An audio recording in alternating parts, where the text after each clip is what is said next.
se eu for pedindo. Obrigado.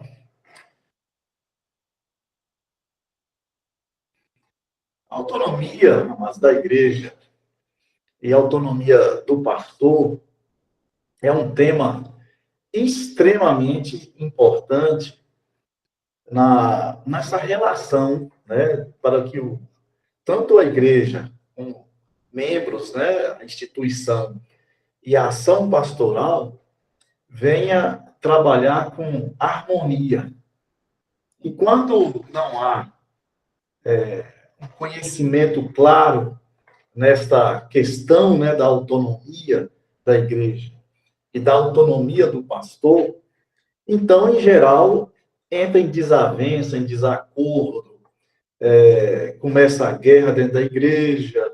E no caso específico, quando não há um entendimento claro, aquele que termina ser o mais frágil, né, que no caso é o pastor, porque a igreja é a igreja, então termina, muitas vezes, havendo um rompimento, divisão, né, do pastoral, por falta de entendimento claro nessa questão da autonomia. Se a igreja tem como autônoma e o pastor tem como autônomo, então aqui, se não tiver um entendimento muito claro o que seja isso, o que venha a ser isso, então, com certeza, não vai ter uma resposta, né, necessária nessa relação pastor-igreja. Então, pedindo aí o Natanael para passar slide, a igreja, amados, pega em si uma dupla abordagem. Não sei se já passou aí, Natanael, o slide, é importante que passe. A igreja carrega em si uma dupla abordagem. Então, é necessário prestar muita atenção aqui. Carlos, só pedir um minuto aqui. Eu vi um travamento aqui. Só pedir um minuto para a gente conseguir passar aqui o slide, como o senhor falou. Viu? Eu não tenho aqui no meu controle aqui, mas é do pessoal acompanhar. Senão eu acompanho aí. Pronto, o senhor pode continuar então, porque eu vou tentar resolver aqui. Tá. A igreja, esse é o segundo slide. A igreja carrega em si uma dupla abordagem. Então, aqui que vai entrar essa questão, né, que vai chegar na questão aqui, a parte da introdução. Isso. Então, a igreja carrega em si uma dupla abordagem. A primeira é a abordagem física, social, civil ou jurídica da igreja. Eu coloquei civil ou jurídica, porque civil é a pessoa, né, gente? Jurídica, porque a igreja é uma instituição. Mas a igreja, então, ela tem essa abordagem física, social ou jurídica, né? No aspecto civil, né, da ação da igreja. Essa é a primeira abordagem da igreja. A segunda abordagem da igreja é a abordagem espiritual. Então, a igreja é a única instituição no mundo que carrega em si esses dois aspectos, jurídico, né, social, civil, e o aspecto espiritual. Ela caminha com essas duas coisas ao mesmo tempo. A abordagem física, né, jurídica da igreja ou social é tudo aquilo que diz respeito à realidade social, humana, jurídica da igreja. A segunda abordagem, que é a espiritual, diz respeito aos aspectos espirituais ou místicos, né, da igreja. Então, a igreja precisa ter muita clareza que ela carrega em si aspectos jurídicos e aspectos místicos, aspectos espirituais. Então, a igreja tem que estar clara essas duas abordagens. Então, nessa questão do aspecto místico da igreja, a igreja tem uma relação mística com Cristo. Tem também uma relação social ou jurídica aqui no mundo.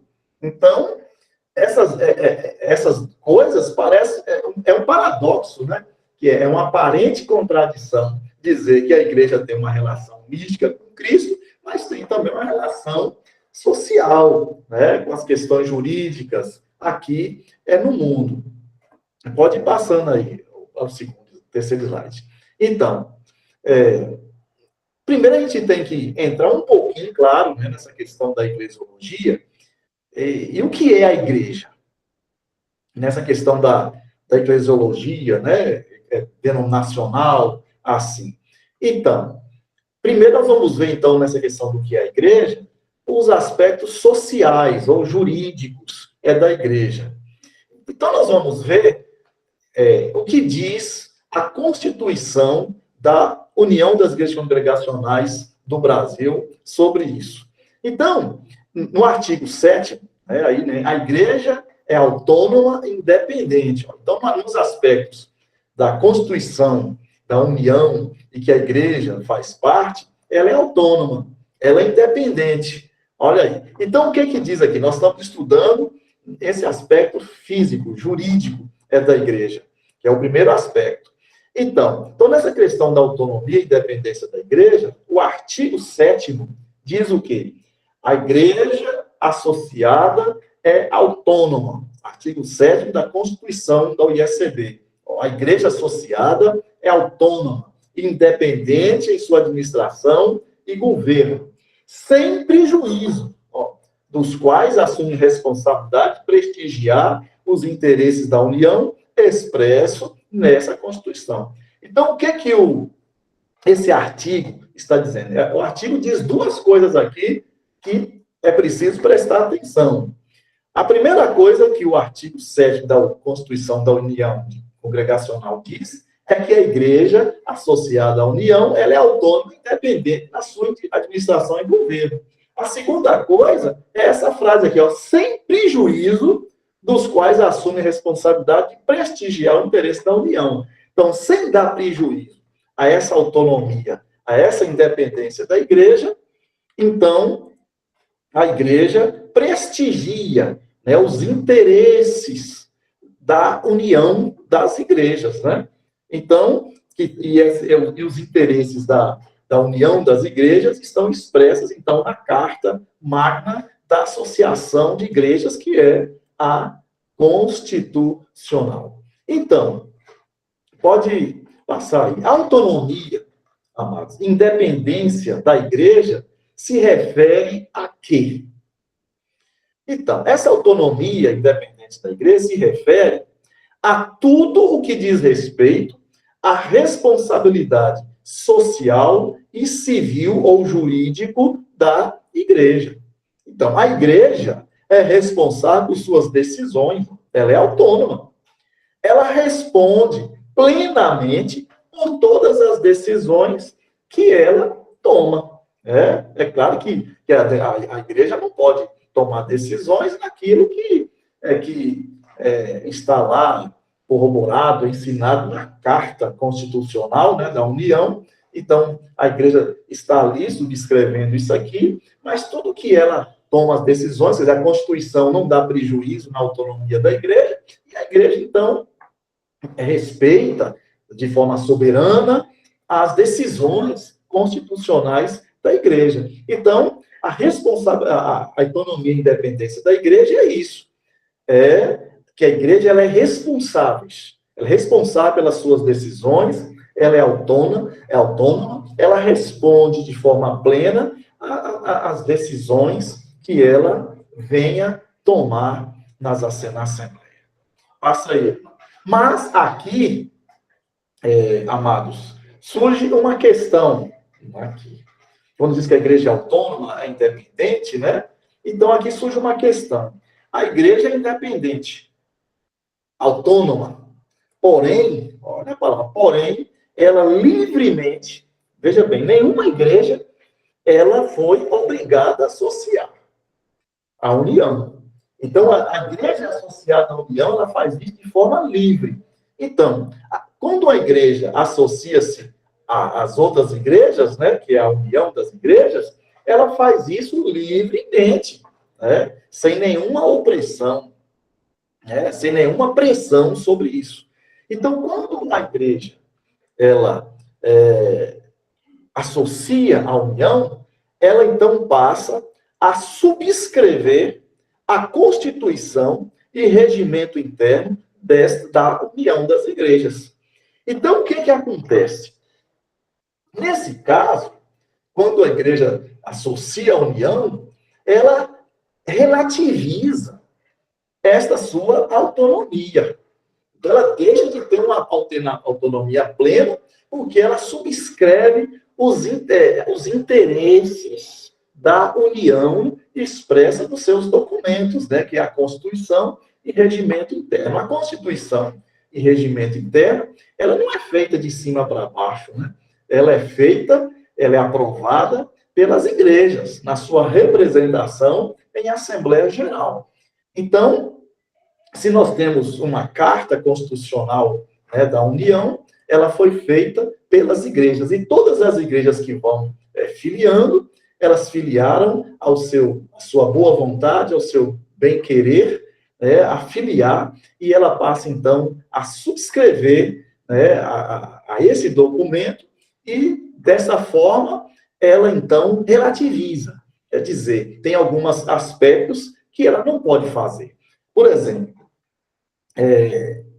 a igreja, a Constituição da União das Igrejas diz que, nós vamos falar um pouquinho disso mais para frente, que nós batizamos, né, por aspersão.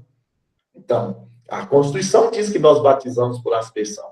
Então, todas as igrejas devem obedecer a essa decisão denominacional, né, de que nós batizamos por aspersão. Então, apesar de uma igreja ser autônoma, mas ela não pode batizar por imersão, porque ela subscreve a Carta Constitucional, que afirma que nós, congregacionais, batizamos por aspersão. No artigo 6º da Constituição, lá fala, amados, dos deveres da igreja associada. Então, se na Carta Constitucional lá estão os registros dos deveres, olha, então significa que a igreja não é livre para criar outros deveres, mas a igreja deve seguir os deveres constitucionais. Então, ela é autônoma, plena, não tem prejuízo, mas ela subscreve os deveres registrados na carta de uma igreja filiada à União das Igrejas Congregacionais. Que deveres são esses? Olha, subscrever a presente Constituição e seu anexo. Qual anexo? Os 28 artigos da breve exposição das doutrinas fundamentais do cristianismo e acatar o posicionamento teológico, doutrinário, definido em Assembleia Geral. Segundo, que a igreja deve acatar as decisões das Assembleias Gerais da União. Terceiro, buscar a associação com as demais igrejas da mesma fé e ordem. Quarto, pode ir passando aí, adotar a forma de governo congregacional, tá vendo? Então, a igreja não pode criar uma outra forma, um governo episcopal, né, que já vem definido por uma hierarquia, né? Então, o governo congregacional é qual? É aquele governo que quem governa a igreja é a própria igreja, né?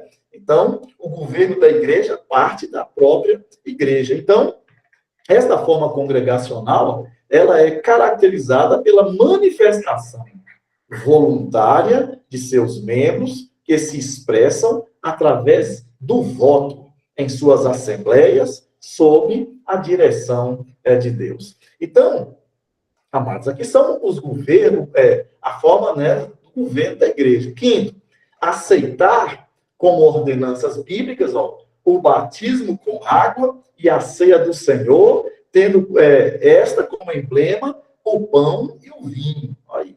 Sexto, administrar o batismo por aspersão, constitucional, em nome do Pai, do Filho e do Espírito Santo, nas pessoas que declarem crer em nosso Senhor e Salvador Jesus Cristo. Sétimo, participar das atividades promovidas pela União.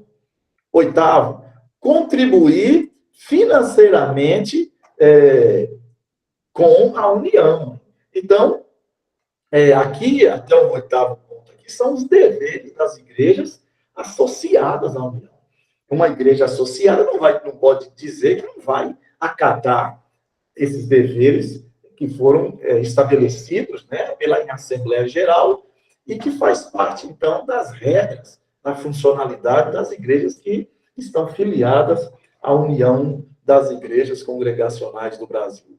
Então, para a gente entender a autonomia da igreja, a gente precisa entender isso.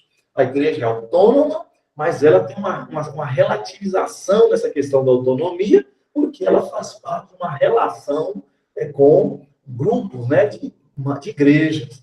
Então, esses grupos de igrejas, elas, através de suas representações, então, cria, estabelece as regras, né, para o comportamento desse grupo, né? E todas as igrejas, então, subscrevem aquilo que as igrejas definiram na sua Constituição para organizar as atribuições, as ações, né, desse grupo.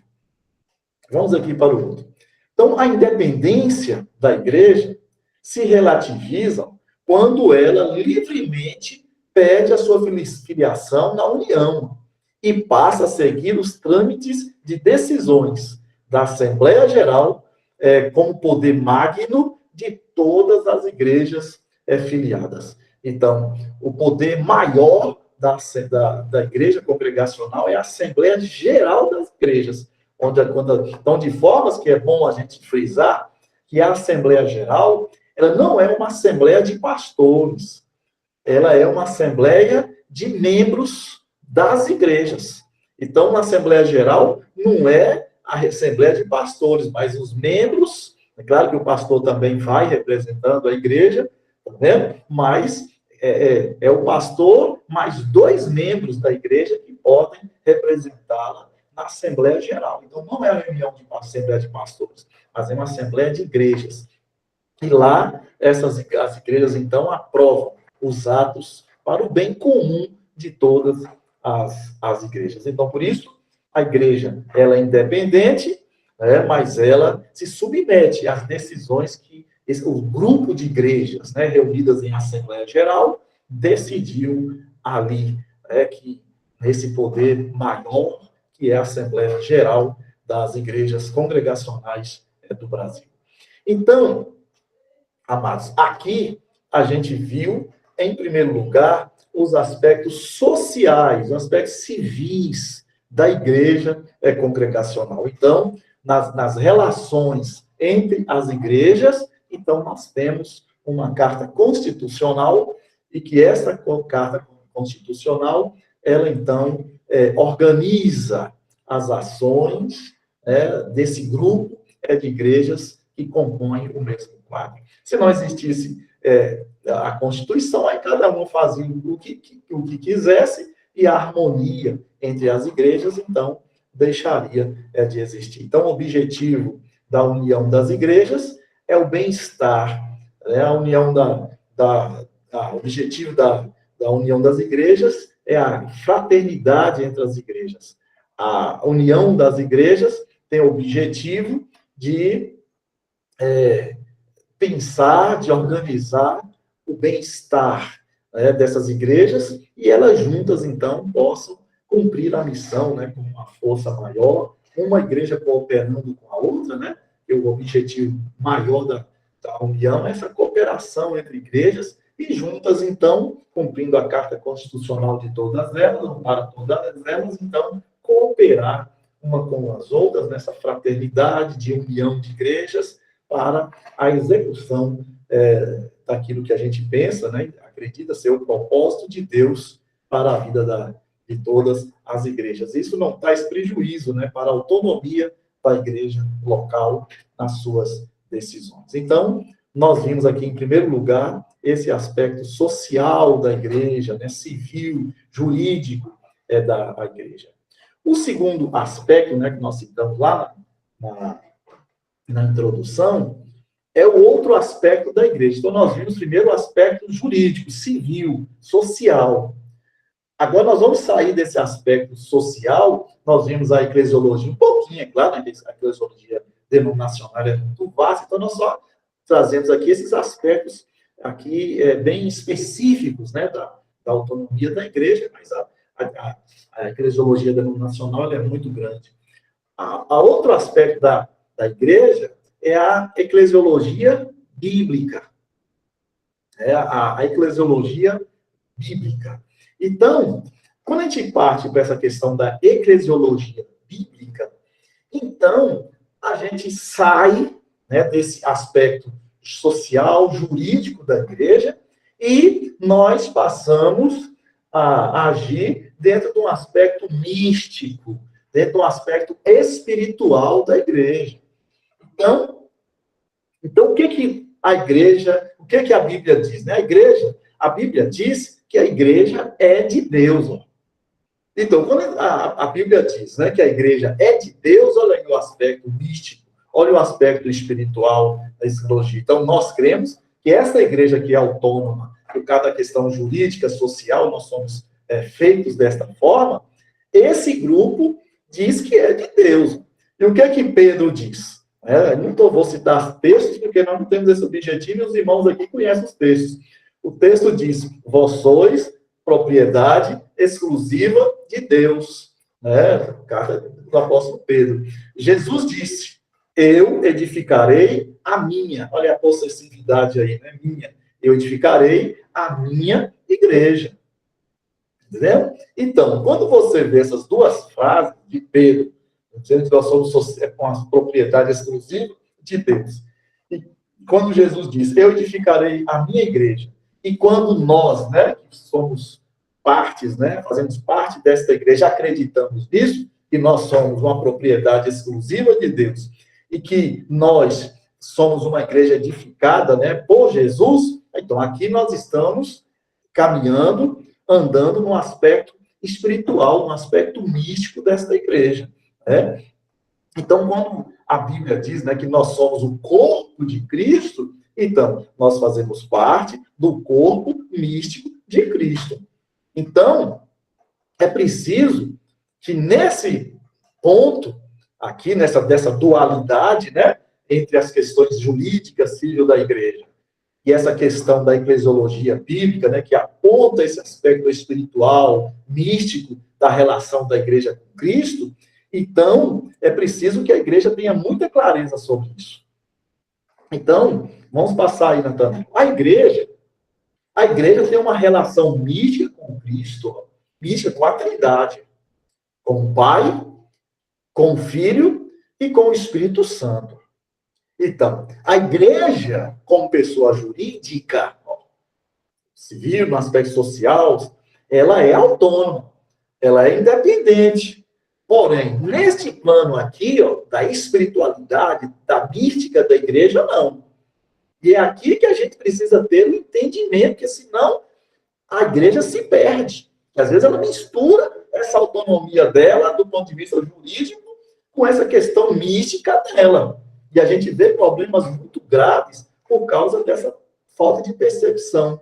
Eu vou repetir, a igreja como pessoa jurídica, ela é autônoma, ela é independente. Porém, neste plano aqui, místico, não. Então, aqui, a igreja expressa humildade ao subscrever a Constituição da União das Igrejas em plena submissão e em plena submissão quando ela se submete pela fé em Deus por meio da revelação, as Escrituras. Então, a igreja ela é humilde porque ela se diminui, né, para se subscrever, para relacionar com todas as igrejas. Então, isso é um aspecto humilde da igreja. E é muito bom a igreja subscrever a Constituição, porque a fraternidade, a união com o outro, isso é muito importante na comunhão, no crescimento da igreja. Mas a igreja, ela é mais humilde ainda quando ela se submete agora pela fé, né? Porque a fé é uma coisa muito abstrata, né? Nas relações sociais, a gente entende com clareza logo as leis, as regras, né? Então, a gente entende logo, né? O trânsito, porque a gente tem que andar de acordo com a lei, tal. Então, a gente entende e sabe que tem que andar. Agora, quando entra aqui nessa questão mística, que é a fé, Então, é uma coisa muito abstrata, então a igreja precisa ter muita atenção aqui, e ela com muita humildade, com muita fé, ela então se submete à revelação que é as escrituras sagradas. Então, neste plano aqui da espiritualidade da igreja, do místico da igreja, a igreja não tem vontade própria. Aqui, a igreja não é soberana nesse ponto aqui. Aqui, a igreja não é independente. A igreja ela é autônoma, independente, é na relação jurídica. Ela é plena nas suas obrigações, na sua responsabilidade. Mas no plano aqui espiritual, não. No plano espiritual, a igreja não tem vontade própria. A igreja não tem interesses próprios. A igreja não tem decisões próprias. E por que ela não tem isso? Aí vamos prestar atenção. A Bíblia diz que quem é o cabeça da igreja, olha a questão da mística, é Cristo. Aí, se Cristo é o cabeça, o que a cabeça faz? A cabeça é ela que pensa. Quem dirige a vida da gente não é meu coração, não é meu fígado, não é meu pulmão. Mesmo as minhas pernas que andam para lá e para cá, as minhas pernas, meus braços, elas obedecem à cabeça. Entendeu? Então, quando a Bíblia diz que Jesus é o cabeça da igreja, está dizendo o quê? Que quem comanda, quem dirige a igreja, quem é soberano sobre a igreja, é Cristo. Então, nesse plano da espiritualidade, a igreja não tem autonomia. Ela está submissa a Cristo, que é a cabeça, e o Cristo, que é o cabeça da igreja, está expressa onde? Nas Escrituras. E lá nas Escrituras que estão, então, as regras dessas ações da espiritualidade da igreja. Então, lá em Colossenses, capítulo 1, verso 16 a 18, ele é o cabeça do corpo da igreja. Ele é o princípio, o primogênito entre os mortos, para, em todas as coisas, ter a primazia. Então, amados, nossa verdadeira plenitude e perfeição consiste em estarmos unidos no corpo de Cristo. Vou repetir. Nossa verdadeira plenitude como igreja do Senhor está nessa perfeição, de estar unidos no corpo de Cristo. Então, o corpo de Cristo, que é a sua igreja, ela é dirigida pelo cabeça que é Cristo. Então, é aqui que está a mística da relação da igreja. E ela não pode confundir. Os grandes problemas, irmão, nas igrejas congregacionais, por sermos nessa característica congregacional, autônoma, é que muitas vezes os membros, eles confundem isso. Eles confundem que a Assembleia da Igreja, ela existe para atingir a vontade de Deus. É preciso que a igreja esteja muito ligada nesse aspecto espiritual a Cristo, ao Espírito Santo, para que ela tome medidas apenas espirituais. Por isso que o apóstolo Paulo diz, andai em espírito e jamais satisfareis os desejos da carne.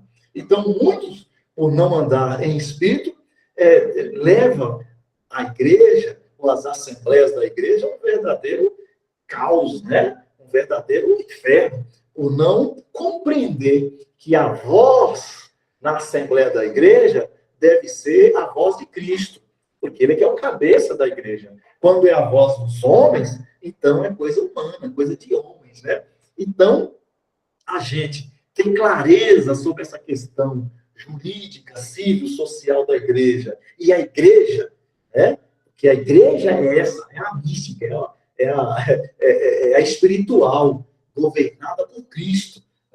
Então, a gente atingir esse conceito com harmonia e precisão, é aqui que é o desafio de toda a igreja congregacional. Então, Natanael, vai passar. Nessa questão do aspecto místico da igreja, é aqui, amados, que surge a questão do ministério pastoral na igreja, e aqui entra a segunda pergunta, que é a autonomia do pastor. Então, nós vimos a questão da autonomia da igreja, a questão mística da igreja, e elas não podem ser confundidas dentro da igreja, e o pastor também precisa não confundir essa autonomia pastoral com a questão da igreja. Aqui que está o saber, tanto da igreja como do pastor. Então, vamos ver. A obediência da igreja, a submissão está pautada aqui neste plano da espiritualidade da igreja. Então, a igreja, ela se submete a Cristo. O cabeça da igreja precisa estar, de fato, andando. Que muitas vezes, a igreja diz, mas nós obedecemos só a Cristo. Mas, às vezes, é apenas obra da carne. Porque Paulo, aconteceu na igreja de Corinto, né? Eu sou de Paulo, eu sou de Apolo, e outros, mas eu sou de Cristo. Aqueles que queriam dizer que eram muito espirituais, né? Diziam, mas nós somos de Cristo, eu sou de Cristo, para dizer que estava muito submisso a mim. Para estar, era plena carnalidade que funcionava ali. Então, a igreja que está sempre pronta a obedecer o cabeça, que é Cristo, ela está aqui debaixo desta espiritualidade. E é nesta espiritualidade que vai surgir a figura pastoral da igreja. Então, a obediência da igreja, a submissão está pautada aqui, neste plano da espiritualidade da igreja. Então, nesse plano da espiritualidade mística, né, vemos a questão dos dons espirituais. Então, aqui eu não vou entrar, né, isso é eclesiologia bíblica, vamos ter aqui para estudar sobre os dons espirituais. Mas todos os irmãos sabem que o pastor é um dom espiritual dentro da igreja. Deus chamou uns para pastores, né? Evangelistas e mestres, Paulo aos Efésios. Então, quem é que chamou os pastores? Deus. Os irmãos conhecem os dons espirituais. A doutrina dos dons espirituais, quando Paulo registra em Coríntios e outros textos, né? E Efésios mesmo diz que Deus ele chamou uns para pastores. Então, quem distribui os dons na igreja é o cabeça. E quem é o cabeça? Cristo. Está nesse plano aqui. Então, os pastores que pastoreiam a igreja, eles estão debaixo dessa autoridade, desse cabeça, né? Dessa distribuição dos dons pelo Espírito Santo na igreja. Olha a questão espiritual. Então, os pastores estão aqui. Aí nós falamos, né? Cristo chamou uns, né? O Deus chamou uns para pastores. Então, é Deus quem chama os pastores e vocaciona o pastor. Por isso, nesse sentido, o pastor é autônomo. O pastor, pode passar aí, o pastor, no sentido espiritual, o pastor só tem compromisso com Deus.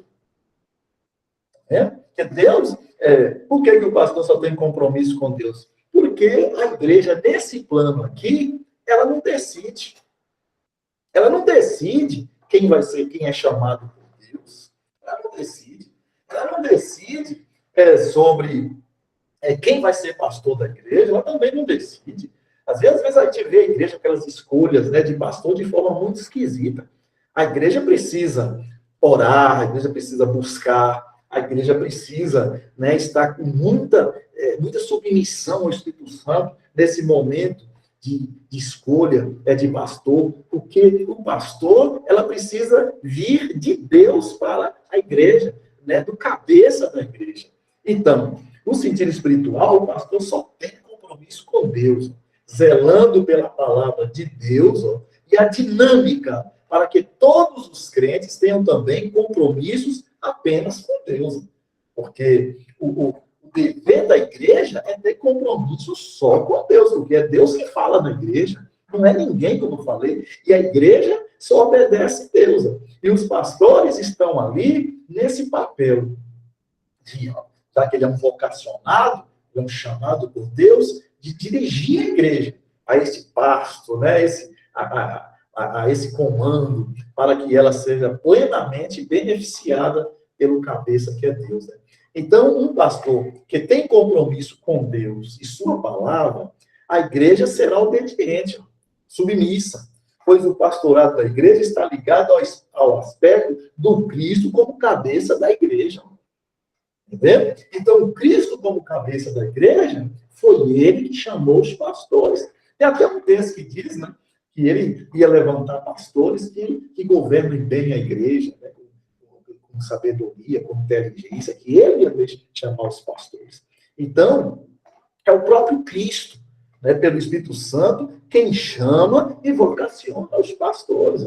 Então, um pastor vocacionado, ele é autônomo, é porque ele está submisso a Deus. Aí você fala assim, pastor, mas isso não é fraco demais, o pastor só está com o subliminal? Não é, não. A responsabilidade, nesse caso, é muito grande. É muito grande. Portanto, na igreja, o pastor é um homem de Deus.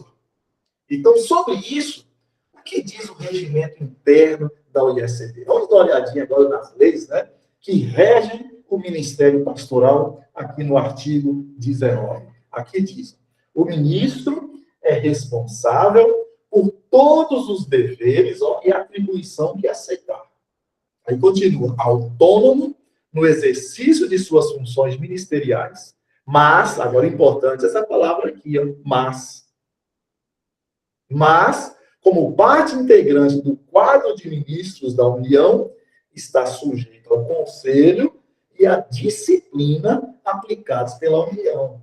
E por quê? Ó, a mesma coisa da igreja, né? A igreja, ela é autônoma, ela é independente, mas ela subscreveu as regras do comportamento das igrejas aqui da União, aprovadas pela União.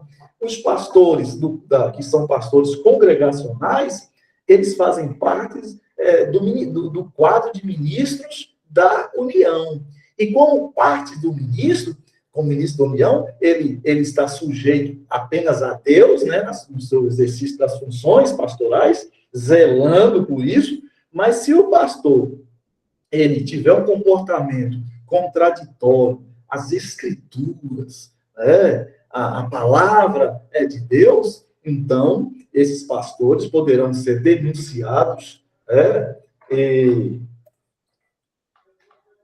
e sujeitos, né, a uma disciplina e até exclusão do quadro de ministros da União. E por que isso? Porque as igrejas estão filiadas, né, a esse quadro. Então, as igrejas estão filiadas a esse quadro e os pastores, então, pode passar isso aqui que ficou um em branco aí, eu não tirei. Então, é isso. O ministro, então, é autônomo por causa da vocação, o chamado de Deus para pastorear a igreja, de formas que o ministro está sujeito ou submetido a Cristo, que é Cristo que é o quê? É o cabeça da igreja, do ministério. Então, nessa espiritualidade da igreja, o dom do pastorado está ali, faz parte.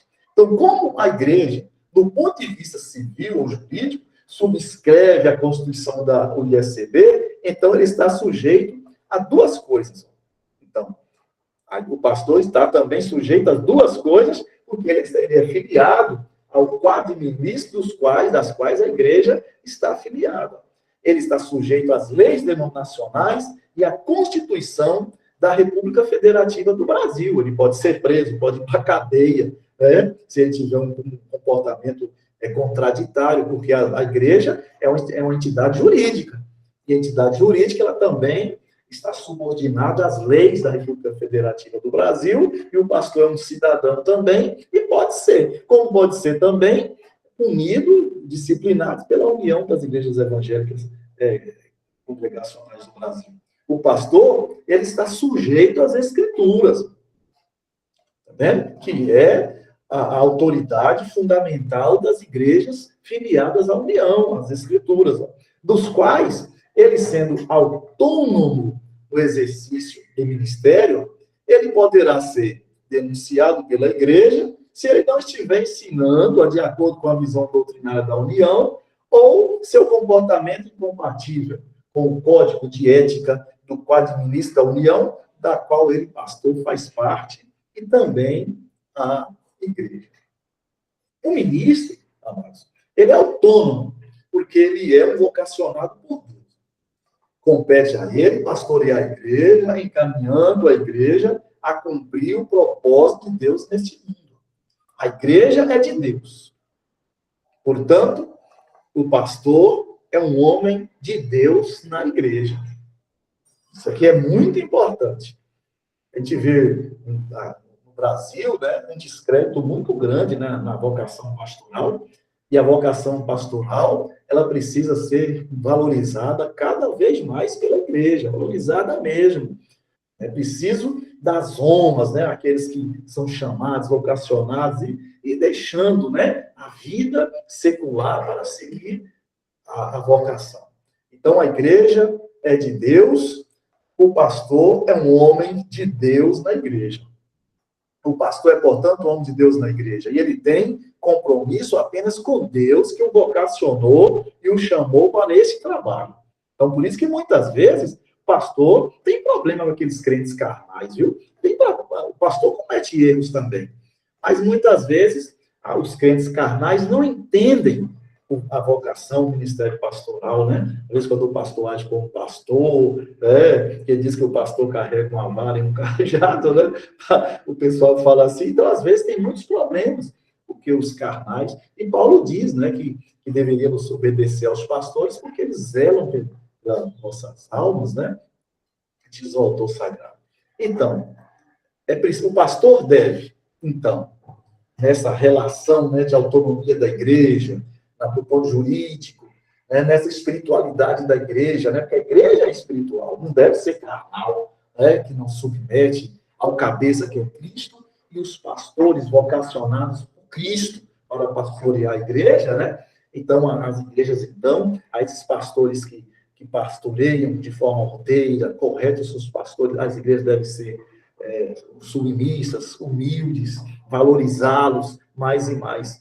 Então, o pastor deve pastorear humilde, espontânea e zelosamente as almas do povo de Deus, fazendo tudo isso em nome do supremo pastor, que é Jesus Cristo, tá vendo? Porque o pastor dos pastores é o cabeça, é Cristo.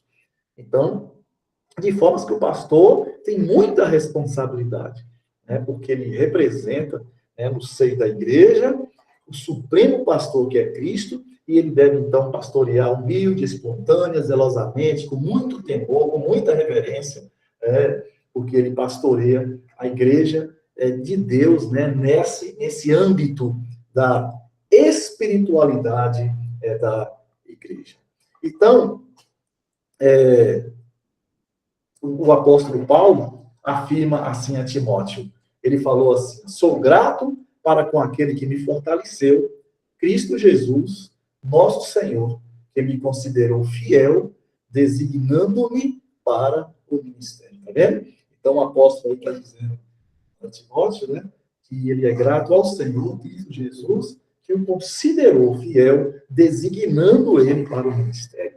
Então, os irmãos observam que o ministério, o pastorado, é algo chamado pelo próprio Deus. Em Atos, no capítulo 20, versículo 24, o autor continua dizendo: mas em nada tenho a minha vida por preciosa, contando que cumpra com alegria a minha carreira e o ministério que recebi do Senhor Jesus, para dar testemunho do evangelho da graça de Deus, tá vendo? Então, o ministério não é da igreja, não veio da igreja, mas do próprio Cristo, que é o cabeça da igreja.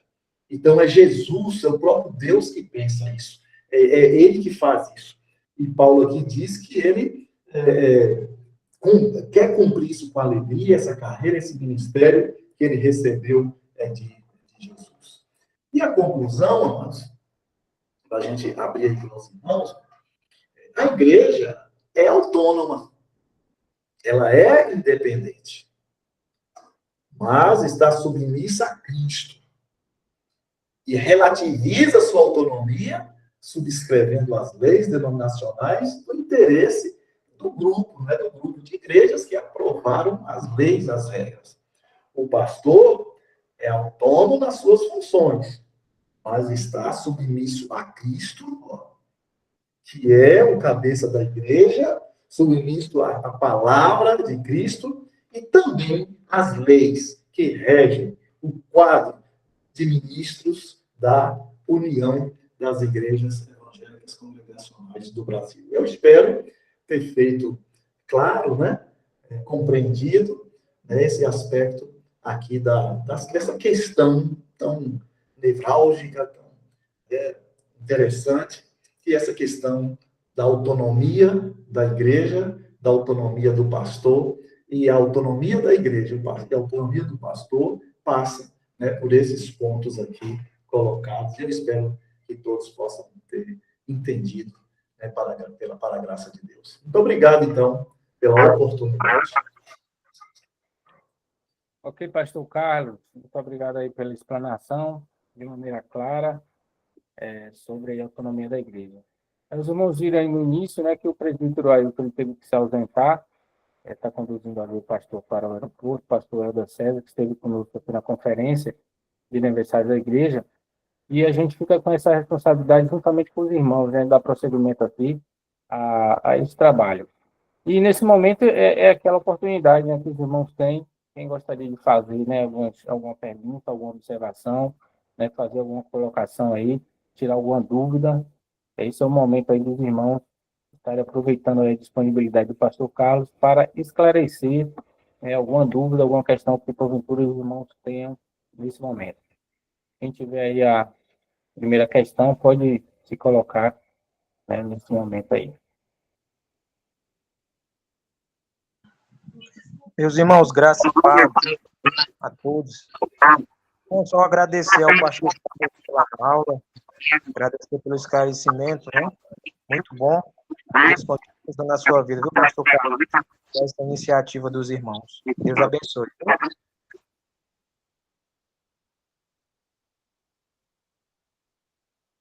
Ok.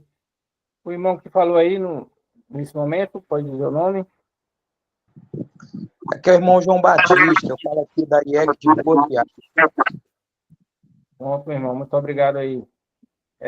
Eu vou, enquanto algum irmão aí pensa, né, em alguma pergunta, eu vou estar colocando aqui, pastor, essa autonomia, né, que o senhor bem destacou, né, essa autonomia, digamos assim, civil, né, jurídica, essa parte social, né, da igreja, que reflete nessa autonomia, né, a gente observa que, por exemplo, várias igrejas congregacionais de uma mesma cidade, elas não necessariamente compartilham os seus projetos em comum, né?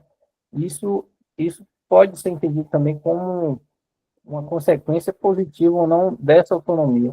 Eu gostaria que o senhor falasse alguma coisa nesse sentido, né?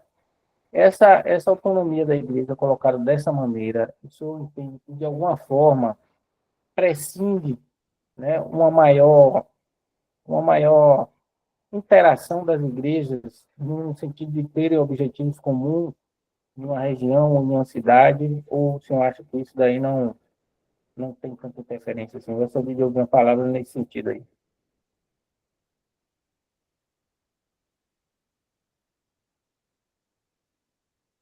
Você ouviu aí, pastor Carlos? A igreja congregacional, ela é a igreja... Está ouvindo bem aí? Não está. A igreja congregacional... Natanael, fecha teu microfone, Natanael, senão vai dar problema. Isso. A igreja congregacional, ela é plena. Cada igreja, na sua localidade, ela é plena. E ela cumpre com toda a vocação, tudo que uma igreja precisa, está ali na igreja congregacional. A questão da união das igrejas é porque nós não podemos viver isolados. O isolacionismo produz o crescimento. É claro que nessa questão, né, do interesse do grupo, né, da denominação, tem falhas. Mas as falhas são falhas da gestão humana. Então, por falha na gestão humana, então termina tendo falhas nessa relação. E tendo falhas nessa relação, não tem dúvida que traz prejuízos ao reino.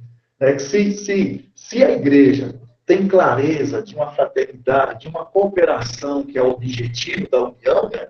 De ter uma cooperação maior entre as igrejas, e se as igrejas se voltarem com isso, né, na gestão, na administração de forma mais eficaz, obviamente, o efeito é maior, entendeu? Agora, essa cooperação, essa união, é sempre da livre, espontânea vontade da igreja, porque ela é uma pessoa, entendeu?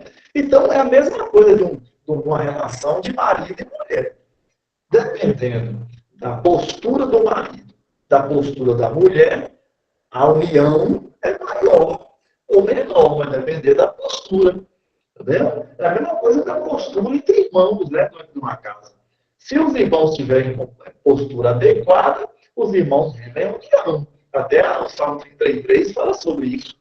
Se os irmãos não tiverem uma postura adequada, então essa união vai ficar fragilizada. Então, mas isso sempre é do interesse pessoal.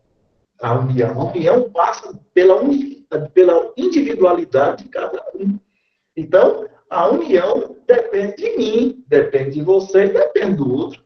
Né? Então, se dois não quiserem, não tem união. Se dois quiserem que tenha união, existe a união. Então, como as igrejas são, cada igreja é uma, na sua localidade, ela é plena, então, depende dela, depende da outra, para que essa união se manifeste de forma mais poderosa, com mais clareza. Então, é isso. Mas a autonomia da igreja, ela é bíblica e é dessa forma que ela expressa a individualidade de cada grupo, né, de cada pessoa, já que a igreja é uma pessoa, claro que jurídica por as leis, mas ela é uma pessoa, ela é própria. E ela, então, livremente, né, expressa o seu prazer de cooperar, de conviver, de boa vontade com as demais igrejas irmãs. E o Salmo 33 fala sobre isso, né, como é bom e agradável ver unidos dos irmãos. E se cada igreja trabalhar isso, então a força operante, né, do grupo, obviamente que vai se tornar cada vez maior. Então depende da individualidade de cada igreja, de cada pessoa, para a harmonia desse grupo, né, de associação de igreja. Não sei se eu respondi, mas penso que seja isso. Ok, pastor, muito obrigado aí pela resposta. Mais algum irmão deseja fazer alguma pergunta, alguma colocação? Tem oportunidade nesse momento. Pronto, meu irmão. Irmão João Batista, eu acredito que o pastor ele fez uma síntese do que é unidade, né?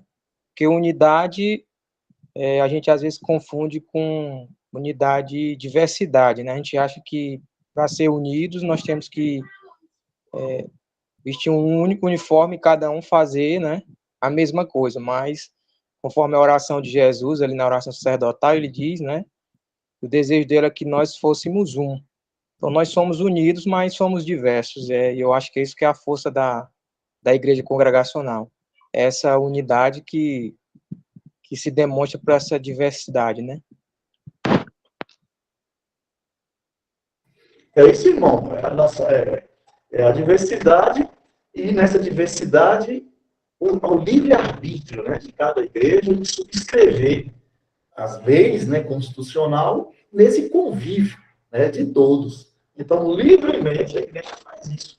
E se nós tivermos um caráter, né, a igreja tiver um caráter correto, sadio, então a relação entre as igrejas vai ser sadia também. É mesmo de uma relação de casal. Um casal sadio vai ter uma relação sadia. Um casal que não tem uma relação sadia vive o quê? Brigando o tempo todo, confusão, daqui a pouco causa até divórcio, né? Separação. De vez em quando uma igreja não sai, não divorcia, não divide, aí, porque significa que há um problema ali na personalidade daquele grupo. Então, como nós somos um grupo, termina os problemas surgindo e causando, né, as divisões. Mas A ideia é essa, que a igreja harmonicamente, né, livremente, estejamos juntos, né, para o bem da causa e da obra do Senhor. É isso mesmo. Né? Expressa a unidade da igreja congregacional.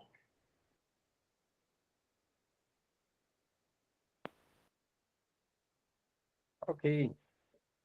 Mais algum irmão deseja fazer alguma pergunta, alguma colocação diante do tema aí que o pastor expôs?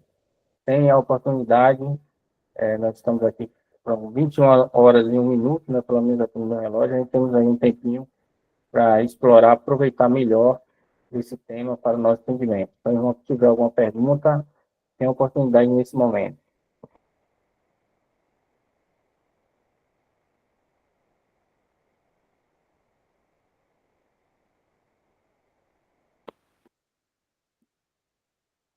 Ok. Não Aqui é o Dízio.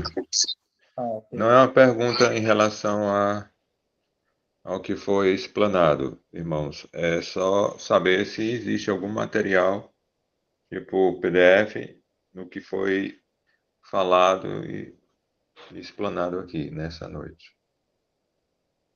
Se tem alguma coisa disponível. Olha, eu não sei se está sendo gravado, mas pode disponibilizar esse estudo, sim, sem problema. Né? Então, quem quiser, porque não sei se está sendo gravado agora, esse áudio aí, mas é possível, né? Quem desejar, não tem problema, não. Chega nas mãos aí. Só falar com o Natanael aí, que eu passei para ele que está passando aí os slides. A gente passou para ele. É possível, sim, disponibilizar. Ok, meu irmão Aldir, foi gravado, pastor, a explanação, e também a gente está de posse, né, do material do PowerPoint que o senhor disponibilizou. A gente vai estar colocando no grupo. Eu não sei se o irmão, como aí da outra região, não faz parte do grupo, né? Mas desde já vou franquear aqui o contato. O irmão pode franquear o contato aqui no privado, aqui nas mensagens, e a gente, irmão, vai enviar, né, para o irmão esse arquivo de PowerPoint com o material que o pastor expôs aí, viu? Irmão, se desejar, pode deixar o contato aqui na mensagem que a gente disponibiliza e envia aí pelo WhatsApp do irmão, ok? Tá bom, irmão. Muito obrigado, hein? Que Deus abençoe. Mais algum irmão deseja fazer alguma pergunta ou alguma colocação?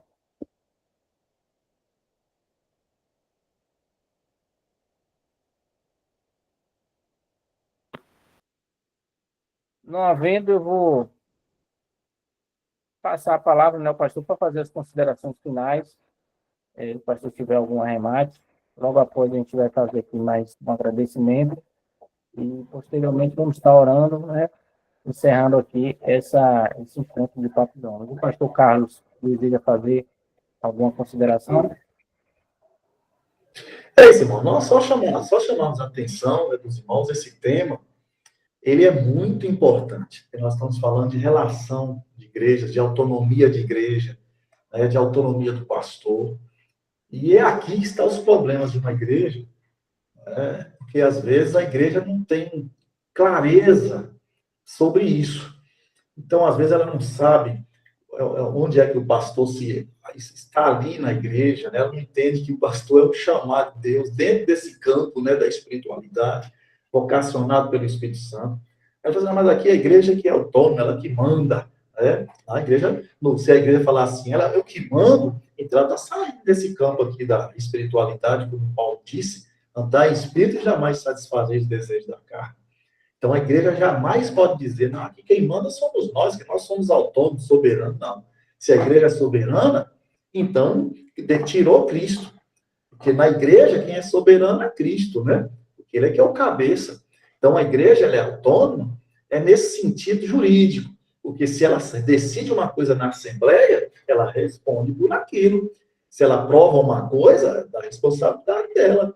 Então, juridicamente, a igreja é autônoma. Não tem ninguém que vai chegar lá na vida social da igreja jurídica e vai impor nada sobre ela, vai mandar. Ninguém vai fazer isso. Ninguém tem autoridade. Por isso, E por isso que ela é autônoma.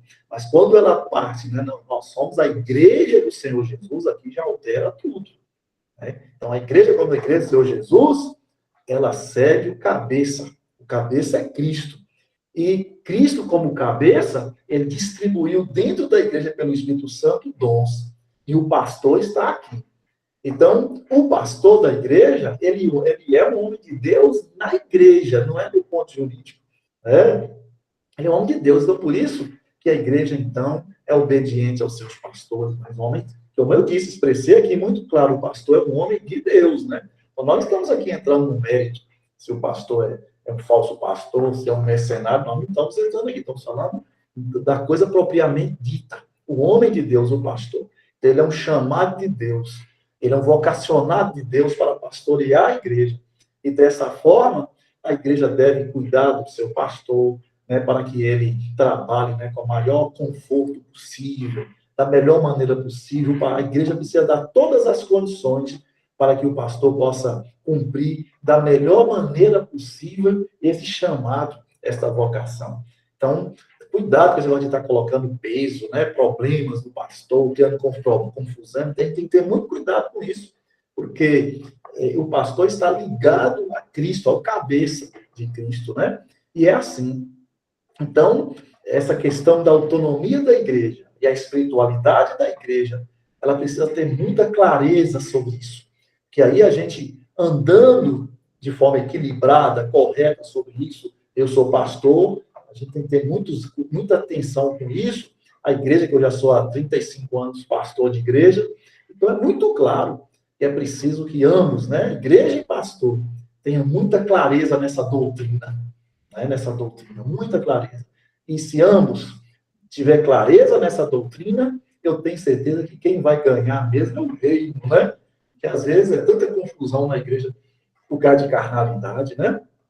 Carnalidade do pastor, carnalidade da igreja, né? Que não anda o espírito, aí as confusões armadas, que ninguém dá conta, e ao invés de trazer o benefício ao reino, né? Do qual Jesus é o rei, é o soberano, às vezes a gente traz tanto mal, tanto problema no seio da igreja. Então, eu desejo que esse tema, né, continue sendo fomentado na vida de cada um, né, da igreja, pensado, e assim nós vamos estar fortalecendo cada vez mais, né, essa autonomia da igreja, né, o pastor, e nessa unidade tão grandiosa, que é essa relação da união, né, todas as igrejas espalhadas pelo Brasil. Essa é a minha palavra, e eu agradeço, né, o convite pelo presidente da Federação de Homens para trazer esse tema hoje, que, ao meu ver, é muito importante para a boa vida, né, da igreja e dos pastores. Muito obrigado pelo convite. Estou aí sempre à disposição. Então, em nome da Federação, pastor Carlos, nós também gostaríamos de agradecer ao senhor pela disponibilidade, né, pelo empenho, né, a preparação na exposição do tema. Como o senhor falou, é um tema realmente importante, que nos ajuda a compreender, né, aspectos da denominação que são relevantes para o bom convívio, né, dentro da igreja e dentro também das igrejas. Quando a gente compreende esses aspectos da administração e aspectos também místicos, né, espirituais, como o senhor bem colocou aí, facilita, dá mais propriedade para cada membro se colocar de maneira mais profícua, mais produtiva na igreja do Senhor Jesus.